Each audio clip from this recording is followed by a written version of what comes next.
Kirim foto beresolusi tinggi ke stasiun luar angkasa saat ini cuma butuh waktu sekitar 2 detik. Tapi coba bayangkan Anda ingin mengirim uang hasil jerih payah Anda ke kerabat di negara tetangga. Pasti prosesnya bisa berhari-hari kan?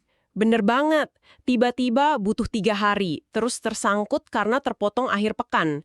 Belum lagi jumlah yang diterima menyusut karena dipotong berbagai biaya tersembunyi. Iya, dan kadang teller banknya aja nggak bisa jelasin secara spesifik potongan itu buat apa. Nah itu dia, ironis banget ya. Tapi, buat Anda yang mendengarkan hari ini, kita tuh lagi ada di titik yang sangat krusial. Di bulan Juni 2026 ini, seluruh sistem keuangan usang tersebut sedang dihancurkan secara mekanis dari dalam. Betul, infrastruktur keuangan global ini lagi dirombak ulang secara fundamental. Kalau kita bedah tumpukan laporan teknis sama analisis pasar, terutama dari paparan di kanal YouTube Crypto Educate, kita bisa lihat ada dua kekuatan raksasa yang lagi bergesekan. Kekuatan dari atas dan dari bawah ya. Iya, di satu sisi ada institusi perbankan global yang menerapkan teknologi blockchain secara agresif dari atas ke bawah. Terus di sisi lain, ada jaringan kripto akar rumput kayak Pi Network yang bangun utilitas dari bawah ke atas. Tanpa bikin Anda kewawahan sama istilah teknis yang ribet, misi kita di eksplorasi mendalam hari ini adalah membedah gimana sih mesin-mesin baru ini bekerja. Menyukai tayangan ini? Tinggalkan komentar terbaiknya untuk Yasdar TV lebih berkembang dan berkualitas. Selalu mencari informasi dan berita lain sebagai referensi dan pembanding untuk menguji kebenaran informasi. Yang admin sajikan, Yasdar TV saluran Pi Network tetap bersama Anda, kami mengudara.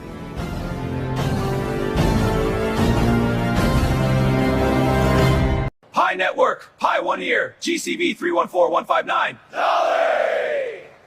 พวกเรารอ Pi Network Pioneer GCV 459 $. Selama puluhan tahun, sistem keuangan global tuh beroperasi layaknya kantor pos tradisional.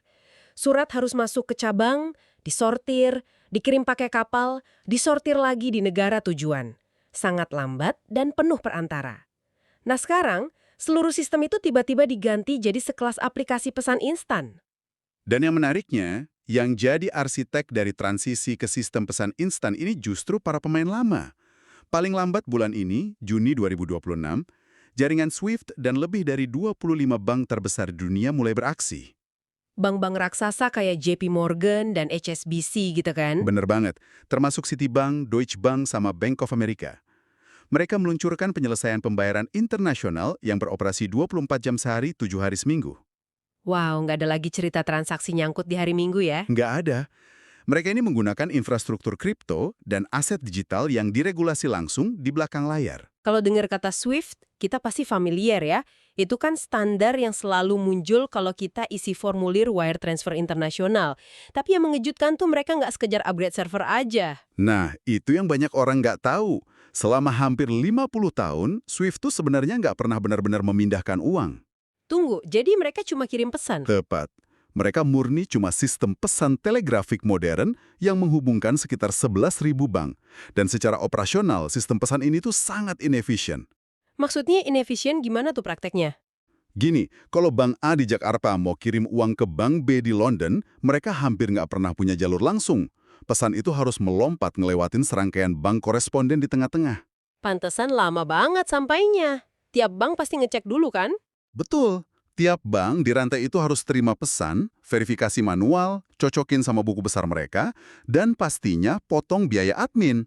Terus, uang aslinya itu tertahan di rekening Nostro dan Vostro. Nostro dan Vostro itu rekening likuiditas yang nilainya miliaran dolar itu ya? Iya, bank harus mengendapkan uang itu tanpa ngasilin bunga di berbagai negara, cuma buat siap-siap fasilitasi transaksi semacam ini. Berarti secara teknis, uang Anda tuh nggak bergerak melintasi batas negara sama sekali. Cuma pesannya aja yang berantai, dan masing-masing bank mengunci modal mereka sendiri buat mencairkan uang itu secara lokal. Nah, kebuntuan ini akhirnya dipecahkan sama standar baru yang namanya ISO 20022. Saya sempat baca soal itu. Format baru ini diklaim bawa data yang lebih kaya. Tapi kenapa sekedar data laporan yang lebih lengkap bisa bikin transaksi uang tiba-tiba jadi instan? Coba bayangin proses verifikasi hukum di belakang layar. Di format pesan SWIFT yang lama, ruang teksnya itu terbatas banget dan nggak terstruktur. Oh, jadi kalau namanya kepotong sedikit langsung ditolak sistem ya? Bener, sistem pemantauan otomatis bank bakal nandain itu sebagai potensi pencucian uang. Transaksinya dibekukan, terus masuk ke meja staf kepatuhan buat diperiksa manual satu persatu. Ribet banget. Terus kalau pakai ISO 2022 ini bedanya apa? Kalau ISO 2022, itu pakai format data berstruktur tinggi. Jadi detail pengirim, asal dana, tujuan, nomor identitas, semuanya punya kolom spesifik yang seragam secara global. Mesin komputasi bisa langsung validasi kepatuhan hukum ini dalam hitungan milidetik tanpa butuh mata manusia. Oh wow, pesannya sekarang jadi cerdas banget, sampai bisa nembus tembok keamanan otomatis. Tapi pesan yang cerdas tetap aja bukan uang sungguhan kan?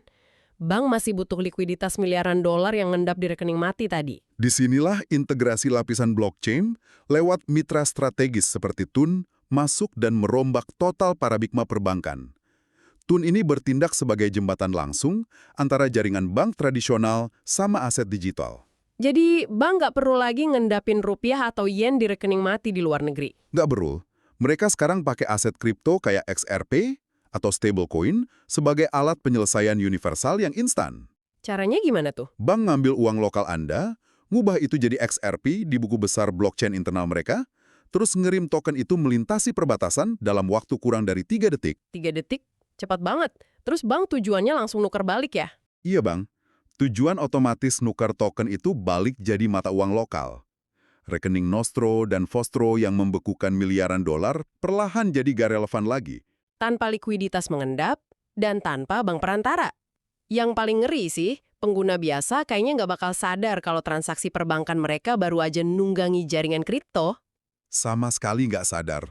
Nasabah nggak butuh sheet phrase, nggak perlu install dompet digital, nggak ada risiko salah ketik alamat kripto, dan nggak pusing sama fluktuasi harga koin harian. Semuanya udah dibungkus rapi di dalam aplikasi perbankan yang udah mereka pakai sehari-hari ya. Betul. Institusi perbankan pada dasarnya mengadopsi teknologi yang awalnya diciptakan buat gulingin mereka. Terus mereka manfaatin itu buat bikin sistem mereka sendiri jauh lebih superior. Ini bener-bener puncak dari pendekatan kripto secara top-down. Tapi gini, kenyataan ini justru memunculkan pertanyaan kritis. Kalau bank-bank raksasa ini berhasil bikin penggunaan kripto jadi instan, aman, dan nggak kelihatan sama masyarakat umum, terus apa gunanya proyek kripto independen? Maksudnya proyek yang mengandalkan pengguna retail. Iya, kalau saya bisa kirim uang lintas negara pakai aplikasi bank lokal dalam hitungan detik tanpa harus belajar apa itu crypto wallet, kayaknya proyek desentralisasi bakal kehilangan alasan buat eksis deh. Argumen itu rasional banget kalau kita cuma lihat kripto sebagai alat pemindah uang. Tapi kita harus lihat kontras psikologis dari proyek kayak Pi Network. Kayak analisis dari Pi News Zone itu ya. Benar. Jaringan akar rumput ini nggak mencoba bersaing sama bank di arena efisiensi transfer back-end. Mereka lagi bangun ekonomi dari fondasi yang beda banget, yaitu psikologi kepemilikan. Psikologi kepemilikan maksudnya? Pengguna punya cara pandang yang beda sama koin mereka. Karena di bursa kripto biasa, orang kan nggak peduli filosofi desentralisasi. Mereka cuma mau trading nyari untung cepat. Tepat. Di bursa sentralisasi konvensional, pengguna bahkan nggak memegang private keys atau kunci pribadi koin mereka. Kalau bursanya bangkrut, koinnya lenyap. Oh iya, kasus kayak gitu udah sering kejadian kan? Sering. Nah, di ekosistem Pi, mekanismenya didesain berlawanan. Penggunanya, yang disebut pioneers, harus lewat verifikasi KYC yang ketat. Dan secara mandiri, megang koin di dompet non-kustodial mereka. Jadi mereka pegang kendali penuh. Dan yang mengikat loyalitas mereka ini tingkat kesulitan nambangnya ya. Saya lihat laju penambangan dasar Pi udah dipotong drastis. Drastis banget. Sekarang, pengguna biasa yang nambang lewat HP bisa ngabisin waktu setahun penuh cuma buat ngumpulin 100 Pi. Setahun cuma dapat 100 koin. Makanya, ketika Anda menghabiskan ratusan hari konsisten buka aplikasi, Anda menginvestasikan waktu dan komitmen. Nilai intrinsik aset itu di mata penambang jadi sangat tinggi. Kalau trader harian lihat harga turun 10% pasti panik jual. Tapi buat pioneers, menjual hasil kerja setahun penuh cuma buat nilai yang murah, katakanlah $18 itu kan nggak masuk akal secara psikologis. Betul, makanya mereka cenderung menahan atau hold koin tersebut. Dinamika ini ngingetin saya sama bedanya petani kopi dan pialang komoditas di Wall Street. Analogi yang bagus, gimana tuh? Pialang di Wall Street kan cuma lihat kopi sebagai angka merah hijau di layar. Mereka trading tanpa pernah nyentuh biji kopinya, jadi ini nggak ada ikatan emosional. Ya, murni spekulasi aja kan? Nah, sementara petani kopi di lereng gunung tuh nanem dari bibit, dirawat bertahun-tahun sampai panen. Mereka tahu persis tenaga yang dihabiskan buat tiap cangkir kopi. Jadi mereka nggak bakal ngobrol panen mereka cuma karena ada kepanikan pasar harian. Komunitas akar rumput inilah yang secara alami ngasih floor price atau stabilitas buat jaringannya. Nggak kayak koin biasa yang investor awalnya langsung jual massal pas hari pertama rilis. Komunitas ini jadi semacam perisai ya terhadap volatilitas harga. Tapi loyalitas emosional ini kan ada batas kedaluarsanya. Pasti ada. Kalau petani kopi ini nggak punya pasar nyata buat jualan, kopinya pada akhirnya bakal kehilangan nilai. Tahun 2026 ini ada tekanan masif buat PAI untuk segera bangun utilitas teknis tersebut. Ya, apalagi buat bertahan di tengah gempuran bank konvensional tadi. Ngomong-ngomong soal infrastruktur teknis, ada update apa yang lagi diimplementasikan buat ngakomodasi jutaan pengguna ini? Kalau dari laporan teknis PAI Brin, PAI Launchpad baru aja konfirmasi kalau periode partisipasi buat token uji IRA udah selesai. IRA? Irrational Test Token ya kalau nggak salah. Namanya lumayan lucu buat uji coba yang serius. Tapi, apa sebenarnya yang lagi disimulasikan di sini? Mereka lagi mengkalibrasi model distribusi token berbasis staking. Dan ini diklaim sepenuhnya proporsional. Biar gak dimanipulasi sama paus kripto yang borong supply pakai bot ya? Bener banget. Model proporsional PAI dirancang untuk matiin praktik spekulatif kayak gitu. Sistem ini pakai smart contract. Pengguna ngunci atau stake tes PAI mereka ke dalam kontrak selama periode tertentu. Oh, jadi distribusinya nggak diukur dari siapa yang internetnya paling cepat menekan tombol? Enggak. Algoritma menghitung bobot kontribusinya. Makin banyak tes PAI yang dikunci, dan makin lama durasinya, porsi token IRA yang masuk ke dompet Anda juga otomatis makin besar. Logika matematika murni tanpa celah intervensi manusia ya? Sangat adil. Iya. Mekanisme ini mastiin distribusi awal merata sesuai rasio keterlibatan. Kemampuan mengeksekusi smart contract ini juga bawa kita ke pembaruan dari BSC News soal migrasi kedua. Migrasi kedua ke mainnet ya? Laporannya bilang ini udah jalan bertahap sejak Pi Day 2026 dan udah ada 119.000 pioneer yang berhasil. Betul. Dan secara komputasi, migrasi kedua ini jauh lebih rumit dari yang pertama makanya harus dipisah. Emang bedanya apa? Migrasi pertama kan mindalin saldo dasar yang ditambang sendiri. Migrasi kedua itu mengeksekusi verifikasi kriptografi yang jauh berlapis. Ini mindahin sisa saldo, dan yang paling berat adalah bonus rujukan atau referral. Oh, paham. Untuk nyetak koin dari referral, blockchain nggak bisa cuma lihat satu akun kan? Tepat, sistem harus ngecek rantai koneksi antar pengguna. Harus cek silang apakah orang yang ngundang Anda itu udah lulus KYC dan terverifikasi sebagai manusia nyata. Proses komputasi validasi massal ini butuh daya pemrosesan node yang tinggi banget. Tunggu dulu, ini bikin alarm di kepala saya nyala. Kan laporan itu juga nyebut kalau migrasi pertama masih terus berjalan beriringan. Iya, migrasi pertama belum berhenti. Berarti sekarang ada dua proses migrasi massal yang beroperasi barengan di satu pipa komputasi. Ibaratnya jalan tol, kendaraan dari antar kota sama truk berat dari industri dipaksa masuk gerbang tol yang sama. Apa nggak ada risiko bottleneck atau kemacetan parah? Risiko ledger bloat atau pembengkakan buku besar itu sangat nyata. Pas ratusan ribu smart contract dieksekusi barengan buat nyetak koin dan verifikasi identitas, ukuran blok bisa bengkak. Terus sistemnya jadi melambat semua dong. Nah, dulu secara bertahap. Mereka lagi nguji tekanan jaringan secara real. Mereka ngebuka bendungannya perlahan buat lihat salurannya retak atau enggak. Tapi mari kita asumsikan bendungan ini akhirnya berhasil dibuka penuh dan jutaan pengguna selesai migrasi. Di sini saya justru melihat ada tembok realitas ekonomi yang keras. Iya, ini sejalan sama argumen dari pengamat yang namanya Dr. P di materi sumber kita. Beliau menyoroti dilema ekonomi jangka panjang dari proyek ini. Gimana tuh dilemanya? Jaringan PAI kan punya 60 juta pengguna terverifikasi. Itu luar biasa. Tapi mari kita ingat insentif awalnya. Mayoritas orang unduh aplikasi karena nambangnya gratis dan gampang dari ponsel. Bener, murni model akuisisi tanpa friksi. Tapi kan sekarang laju nambangnya udah mau habis. Insentif gratisan itu mendekati nol. Nah, itu masalahnya. Begitu fase open network ini mulai, ratusan ribu pengguna retail mulai membelanjakan atau jual PAI mereka. Setelah koinnya habis, Apa realistis ngarepin mereka pakai gaji pribadi buat beli Pi lagi di bursa cuma demi mendukung ekosistem? Rasionalitas finansial gak bekerja kayak gitu, pasti mereka ya udah tinggalin aja aplikasinya. Betul. Dr. Pi membandingkan struktur ini sama dua spektrum ekstrim. Di satu sisi ada Dogecoin, yang didesain dengan inflasi tinggi tanpa batas matematis. Koin baru dicetak terus, mengorbankan nilai individualnya. Kayak mesin cetak uang pemerintah tanpa rem ya. Kalau spektrum satunya? Satunya lagi Bitcoin, dengan pasokan terbatas dan sistem halving yang pelan-pelan mencekik pasokan baru. Kelangkaan ekstrim ini yang dorong nilainya. Jadi kalau model nambang Pi perlahan dihentikan, insentif finansial apa yang bisa bikin ekosistem ini tetap muter? Copin pesanan manual ya? Nggak sama sekali. DEX jalan di atas automated market makers. Jadi, para penggunanya sendiri yang menyuntikkan aset mereka ke dalam smart contract yang disebut liquidity pools. Oh, kolam likuiditas. Biar pertukaran koinnya bisa instan ya? Benar. Selama ini kan di fase enclosed network, nilai Pi cuma spekulatif berdasarkan barter peer-to-peer.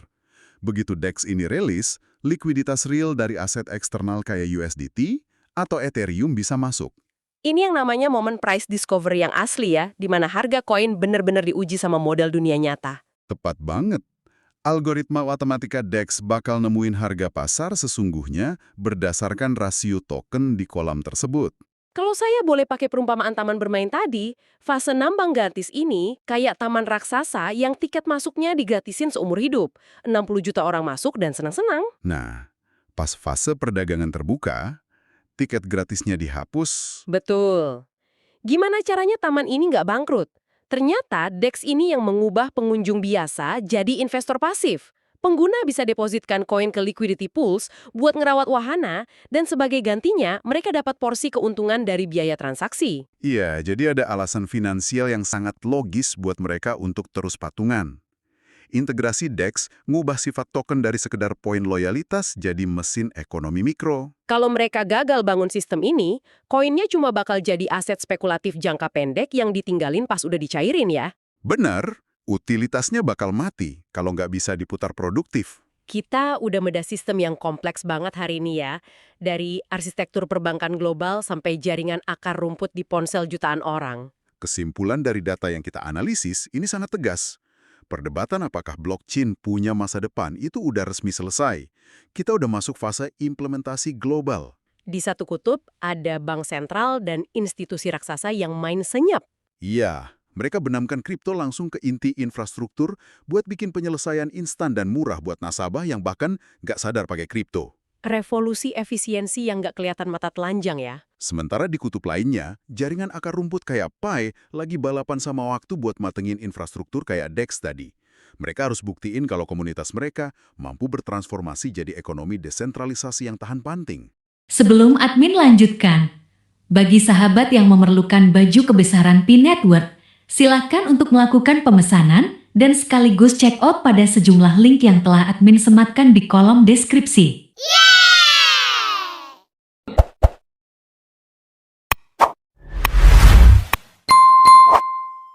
Dua filosofi yang berbenturan buat nyelesain satu masalah, inefisiensi transfer nilai. Dan benturan ini ninggalin sebuah pertanyaan strategis yang sangat besar buat Anda yang mendengarkan. Apa tuh pertanyaannya? Coba bayangkan 5 tahun dari sekarang. Kalau bank konvensional udah berhasil ngasih Anda kemampuan kirim uang ke penjuru dunia secara instan, tanpa biaya tersembunyi, dan aman di bawah hukum, apakah kripto desentralisasi ini masih cuma bersaing dengan sesama kripto? Ataukah ujian sejati mereka sekarang adalah bersaing langsung membujuk pengguna agar menolak kenyamanan ekstrim dari bank demi prinsip kedaulatan finansial absolut? Coba Anda pikirkan itu. Terima kasih sudah bergabung dalam eksplorasi mendalam ini, teruslah mencari tahu, dan sampai jumpa di sesi diskusi berikutnya.